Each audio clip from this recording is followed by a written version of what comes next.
And good afternoon. It is noon on Friday. And as always, it is my pleasure to bring you this lunch and learn. And so today we're going to be talking about emotions. We're going to be talking about our health. And specifically, we're going to be talking about tears.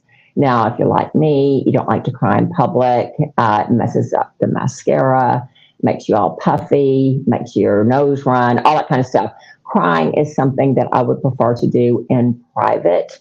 Some people don't like to cry. They think it's a sign of weakness. And so they do everything within themselves not to cry.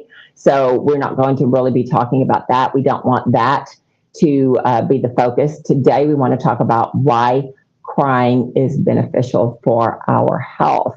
Now, that doesn't mean that I want you to break down into tears all the time. That's certainly not what I want you to do. However, if it is appropriate to cry, then we do want you to cry. So scientists have found unique properties in tears that help us to cry. So there are three different types of tears. There are your reflex tears. That is, I cut an onion, it's irritating.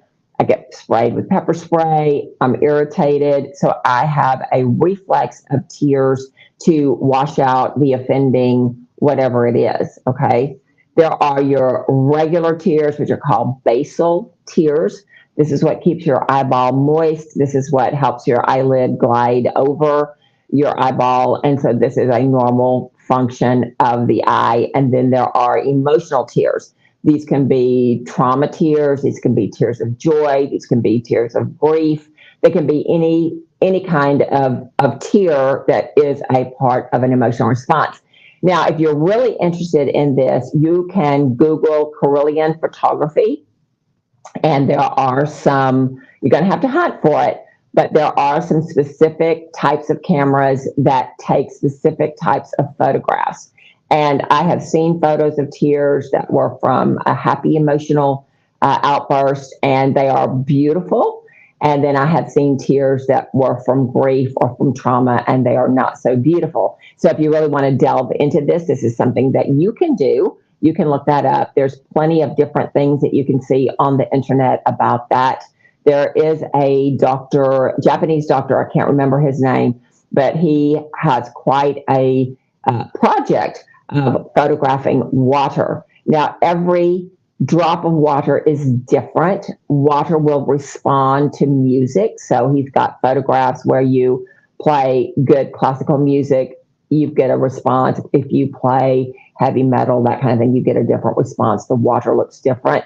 It's exactly the same with your eye, depending on your emotion. So don't be afraid of your emotions, as we're going to learn today that when you cry, you are releasing toxic chemicals from your body. And I always say better out than in. I don't really, like I say, like crying in public, but if I have to, I have to, and it's all good.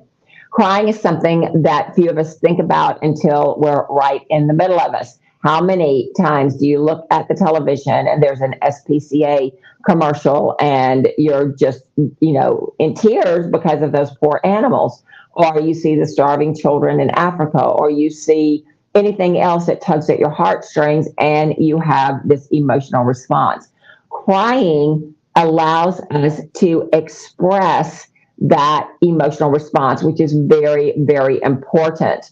The emotions are trapped in the body, and they are able to be released with crying. We know, certainly we ladies know, that when we're frustrated, if we're angry, if we can just go in the bathroom by ourselves and have a good cry, it releases all that tension, it releases all that emotion, and we come out of there maybe a little worse for wear as far as the makeup goes. But we come out of there and we feel much more peace and we feel much more comfort because we have released those emotions.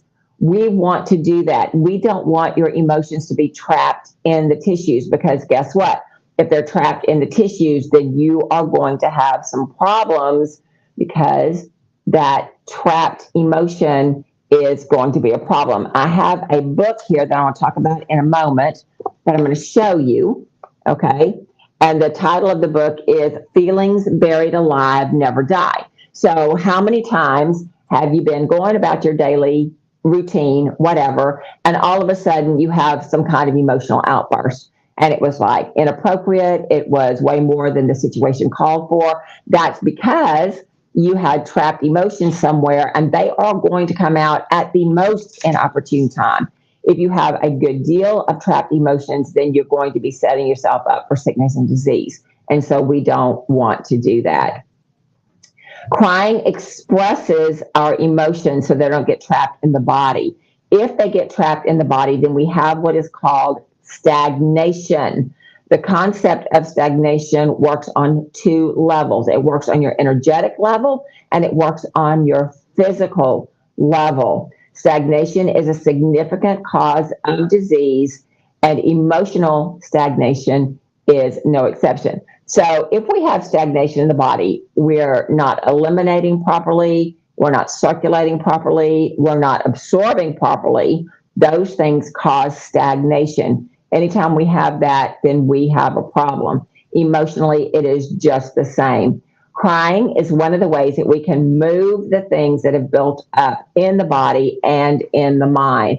Crying is cathartic. What does that mean? That means it brings benefits, right? Like I say, I don't like to cry in public because I get all a mess. However, for my emotions and for my mental health, even for my spiritual health, sometimes crying is a very, very good thing to do. So the science of crying, because we're all about the science, right? It has been verified recently in medical research that crying is very, very beneficial. Although crying is universal and uniquely human behavior, it has had very little serious attention given to it until the 1980s. So the study of tears is very, very new. It's not long. We don't have history of years and years and decades of tears. However, the research is starting to come in. In the 4 decades of research, there are still many unknowns about crying, but we're learning more all the time. Why do we cry? Well, crying serves as a relief valve. It lets off steam, whether you're angry or you're in a trauma or you're overjoyed or whatever. It helps with that. It facilitates sadness, anger, and fear. And it does that. It facilitates those emotions, those release of the emotions, more than any other thing that you can do. Okay, so that's important.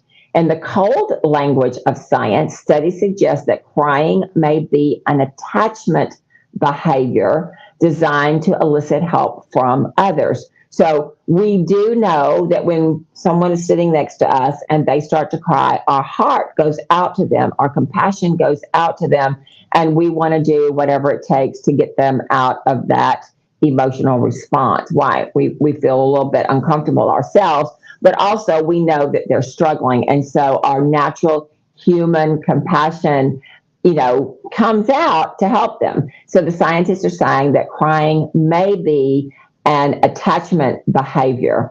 Okay, at a study at Tilburg University in the Netherlands, it showed that both men and women would give emotional support to someone who was crying, and it should come as an expected finding. There's also evidence that crying releases endorphins responsible for reducing pain. So when you're at the dentist, when I'm at the dentist, I cry. Why do I cry? Is the doctor killing me? No.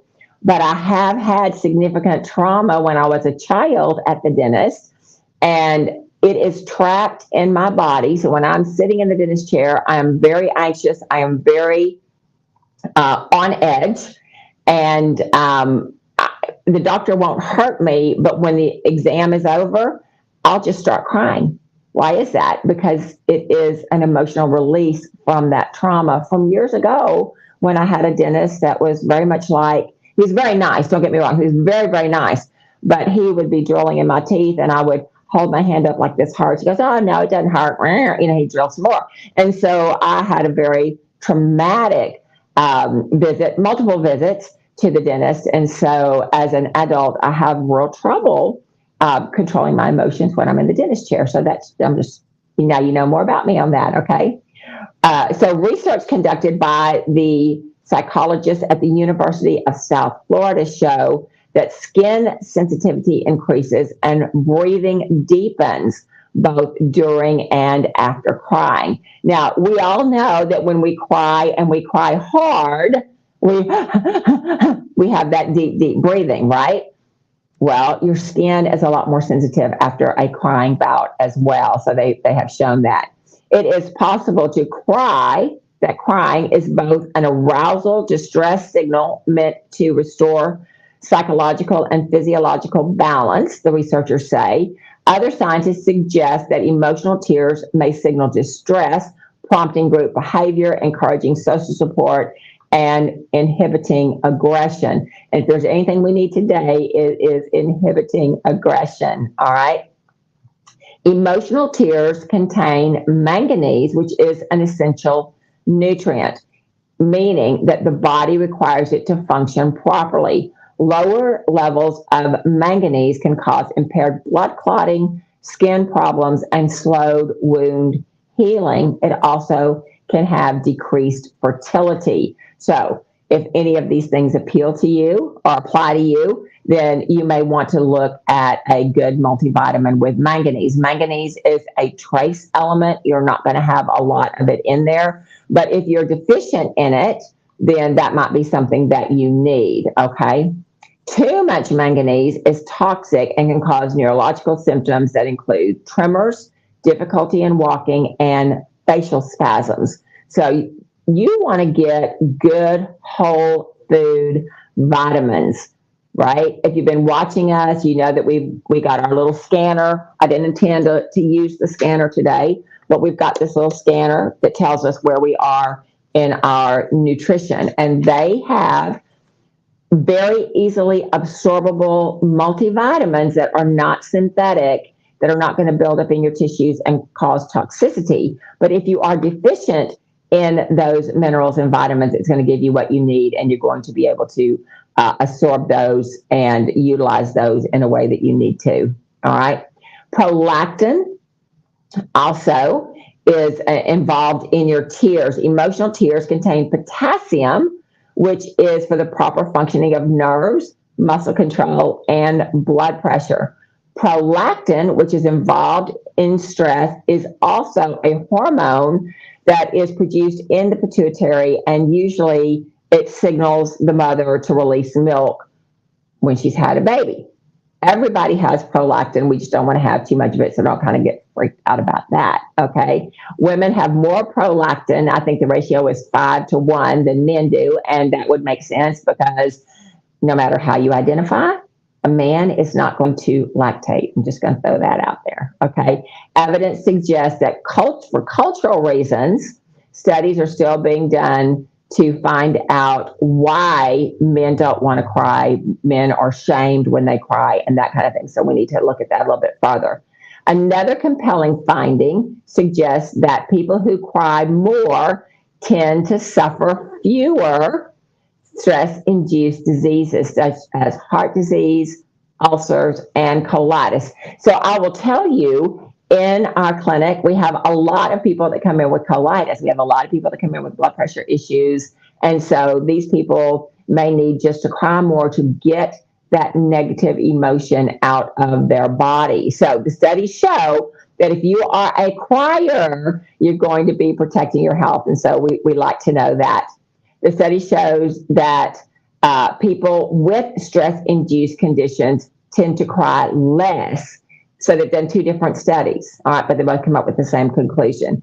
In the West, our culture tends to avoid things that are deemed unpleasant. So many of us find it difficult, or it's difficult to cry and let things out. We find it easier just to stuff it and press on. I am woman, hear me roar. Oh, that doesn't matter. I'm a bigger person. I'm not going to pay attention to that. So we just stuff it down. And when we stuff it down into our tissues, we don't let it out. We cause ourselves to be sick and diseased. Life will continually present us with situations that bring complicated emotions. Learning to navigate them is a skill set that we need. Learning to cry appropriately moves the complex emotions out of the body while allowing us to bond with others by asking for help and comfort. Shedding tears is a silent signal to those around us that we are in distress. Now, I want to go back to our feelings buried alive, never die. All right. This is really, really important. When my husband died, of course, it was very much grief, very, very much grief. And I did not know how to process grief. Like I said, I'm not one that likes to cry in public. When you lose a spouse, you lose a child, you lose a friend, it is a very public thing because it is with you. But one thing that I was told to do, I was told to journal. And I cannot tell you, as I journaled, I mean, the tears would just flow. And it was very cleansing. It was very cathartic. And so you want to look at yourself. Am I a stuffer? I'm a stuffer. I know that about myself. So because I know that, and because I've read this book, probably could have the t-shirt of this book, okay, I know that getting the tears out, getting the emotions out in whatever way that is appropriate is very beneficial to my long-term health. So I will journal. I still journal. I don't cry as much as I used to, but I have not had the trauma that I used to either. So that's a great blessing. But journaling helps you process all of your emotions. So there's grief, there's anger, there's bitterness, there's joy, there's disappointment, there's expectation that is not been fulfilled. There's all kinds of emotions that if we don't deal with them, they get trapped in the tissue. So one of the things that I wanted to talk about this is this person says, and she was a physicist, all right, and she was a research scientist for NASA. You can't get much more scientific than that, right? And she explains that the creation or manifestation of diseases take place when a concept or belief is transmitted, resonated, or broadcast from the mental, emotional, or other areas of our being into the physical energy field. So let me break that down just a little bit. We are human. My flesh body is my humanity. I have a soul, my mind, my will, my emotions. My personality is my soul, but I also have a spirit. All right. The spirit is the part of me that is connected to the divine. So this scientist, this NASA scientist says that the manifestation of disease takes place when a belief or a concept is transmitted from the emotional realm or the mental realm into the physical realm where it sets up as a disease. So the book goes on to tell you, it's a great, great book. It goes on to tell you in the index. Let me just see if I can find that real quick. Maybe it's in the beginning.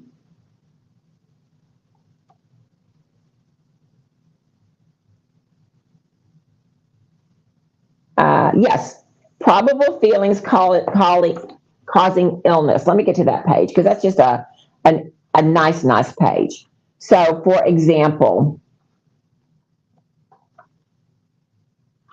let me get there, see if I can find it. I've got another book too. It's called A More Excellent Way, and it very much is written by a doctor. However, he goes into the different sicknesses and diseases and what emotions are behind it.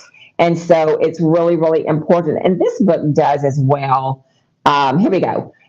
So if you have abdominal issues, all right, we're going to just start with the A's because that's where it is.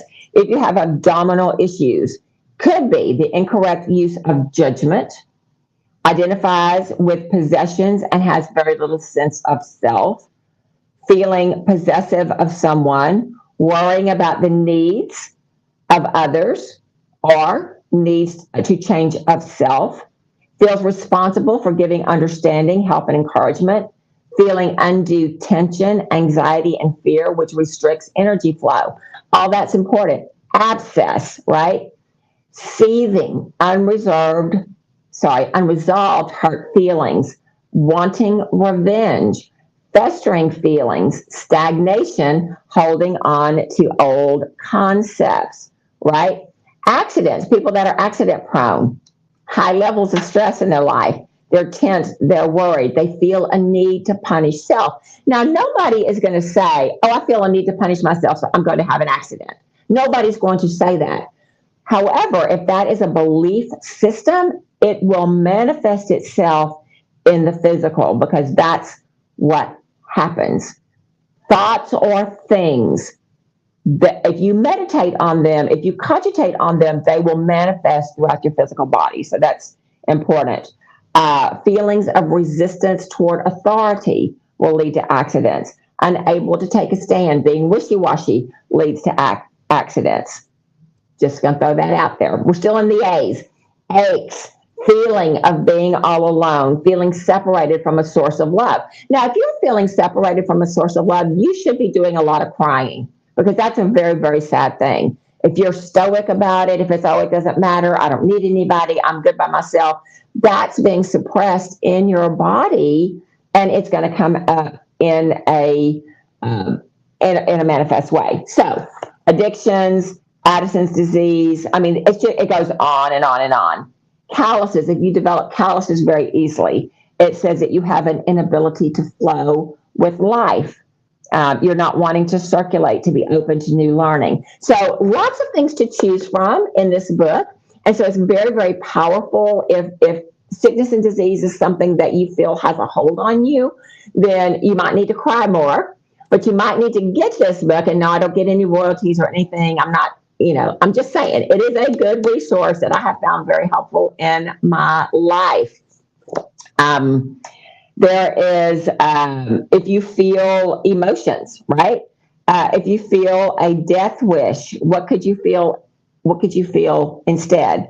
A love of life. You could feel excited. You could feel enthusiastic. You could be joyous. You could be happy. If you are feeling depressed, one thing that you can do is journal that and then declare over yourself positive affirmations. I want to do this to make me happy. I want to do this to feel joy in my life. I need to make these changes so that I can recover my joy. Whatever that means to you, then you can do that. So this book is very, very positive, and it has a lot of suggestions. It also has a script, and I think I have that marked, which I love, because it is, there you go, processing with the script. And it basically gives you a prayer, and it says, I want to get rid of the destructive cellular memories that cause an incorrect perception that created feelings, thoughts, beliefs of whatever the negative. I'm not good enough. I'm not worthy enough, whatever it is, right? They take each cell, it goes all the way down to the cellular level. And these are things that you say out loud. And as you go through the script, you replace that negative emotion, I'm not good enough, with what you want that emotion to be, which is a positive emotion. I have done this with our clients. It is very, very powerful. I would suggest that if you are having issues with your emotions, if you're having trouble crying, if you're not comfortable with crying, if you have the same kind of patterns, negative patterns of sickness and disease, or maybe accidents, or whatever it is, if you have those negative things, that you might want to look further into that and find out why. One of the things that I have learned over my years of teaching and studying the human body is that we all have limiting beliefs. We all have negative things that happen to us that told us, you're never going to be good enough, you're never going to be enough, you're never going to have enough, you're never going to be able to meet these needs, right? We all have had those. If we have internalized that, and that is part of who we think we are, then we need to unlearn that, and we need to release that, and we need to release that at the cellular level, because we want to bring to us abundance, right? I want to have everything I need to help you. I want to have everything I need to help my family, to help my children. Why is that? Because I love my children. I love my family. I love my community. So if I function from a belief system of lack, I'm never going to have enough. But if I function from a belief system of abundance, I'm going to have enough for all of my needs, but also enough to share. And that's what makes life really, really great. And so if you find that you've got limiting beliefs, then there's help for you, right? And crying is one of those things that removes the negative emotions. I didn't intend to talk about belief systems today, but it just kind of came up. And Regina says, crying helps you release the negative energy so that you can once again begin to raise your vibration. Absolutely. Absolutely. Sickness and disease is a low vibration. Negative emotions are low vibrations. What you want to do is you want to have health, you want to radiate kindness, you want to radiate love, you want to radiate all those things, which are higher on the vibrational frequency. I'm not that smart, but I read people that are really smart, and they actually have a megahertz frequency on emotions. And so if you look at those emotions, and you can Google this, this is not proprietary information. You can look at this, you can Google this, and you can look at where you are and what level you're vibrating at. If you're vibrating at a very low level, you're probably going to have a lot wrong with you physically, all right? We don't want that. I'm not encouraging that. What I want to do is give you strategies, give you information, give you the latest science that we have on crying so that you can free yourself of those negative emotions. So hope you found that helpful. I'm hoping that you're going to just dig into your emotions and find out if you are a stuffer or if that's something that you are just really good at releasing your emotions appropriately. We're not telling anybody to go out and have temper tantrums. Okay, that's not just a real good way to do that. However, there is a lot of physical release in having a temper tantrum. Now, I haven't done that in years. Okay, I don't think that that's really an appropriate way to do it. However, we see little children doing temper tantrums all the time. Why is that? Because they're getting rid of their emotions. I would rather they get rid of their emotions than to have them internalize and create negative belief systems. So, cry when you need to.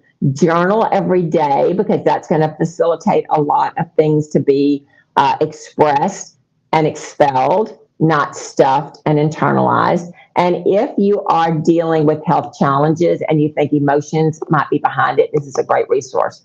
85% of sickness and disease is emotionally based. So with that, I'm going to say it is the weekend, and I want you to take care of yourself. I want you to do a lot of self-care. I want you to love yourself, look in, deal with your stuff, because if you don't deal with it, your stuff will deal with you, and it's going to be in a negative way, as in sickness and disease. So love you guys. Thanks for joining me. Thanks for sharing. Thanks for commenting, and I will talk to you next week. Thanks so much.